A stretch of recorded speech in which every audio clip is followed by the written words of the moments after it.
why Tylenol, which is the biggest use in our country, that people don't know they can actually die from it. It's a number one overdose and poison when people go to hospitals, especially on holidays. Interesting you bring that up because I'm even realizing how much more greater problem that is. We were at a medical conference last year, and I was speaking to somebody who's head of poison control for the Western United States. And she was saying actually the most amount of poison control calls they get or overdoses are actually teenagers or adolescents trying to self-harm with Tylenol. And Tylenol or acetaminophen, the ingredient, in England we call it paracetamol. That ingredient, whilst it does have properties analgesic for getting rid of a headache, it dissolves liver tissue. So if you have excessive amounts of it, it can cause permanent, sometimes fatal liver damage. There's a great study that was done in the UK by the British Liver Trust. One dose of paracetamol, Tylenol, causes as much damage to your liver as 6 pints of beer. Oh, wow. That's so everybody's thinking, oh, I'm just going to take some Tylenol, and they take it over and over and they become kind of dependent on it, but they're doing a lot of liver damage. If you think about it, you could have 3 pints of beer,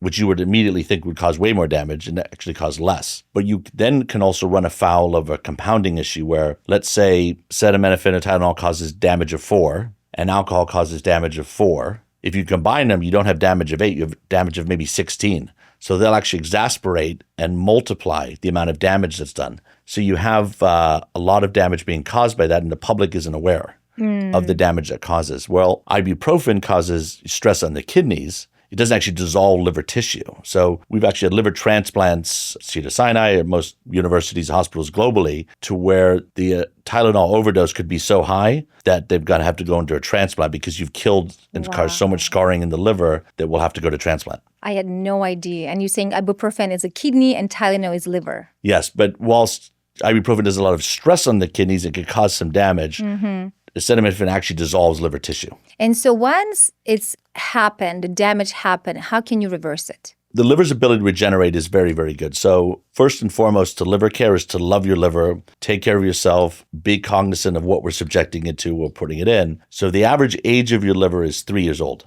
The oldest cells will be 10 years old, and the newest cells will be within minutes. The liver is very forgiving, but you can cause serious scarring damage to where the scars won't repair, but the tissue around it will. And what can happen is if you have too much scarring, that could be from fatty liver disease can cause it. It could be from pharmaceuticals. It could be from environmental toxins. But those scars get too heavy. What happens is they connect. And if they start to connect, they look like tree roots, is they'll surround pockets of healthy tissue. That healthy tissue will then be blocked from energy, from blood flow, from oxygen, and then that dies. And that's what cirrhosis is. If you look at cirrhotic liver, it looks like it's got leopard spots, and those spots are dead tissue. We want to try to avoid that because you can repair scarring with certain phytomedicines like deliverances, very healthy diet, mitigating the toxins, healthy lifestyle.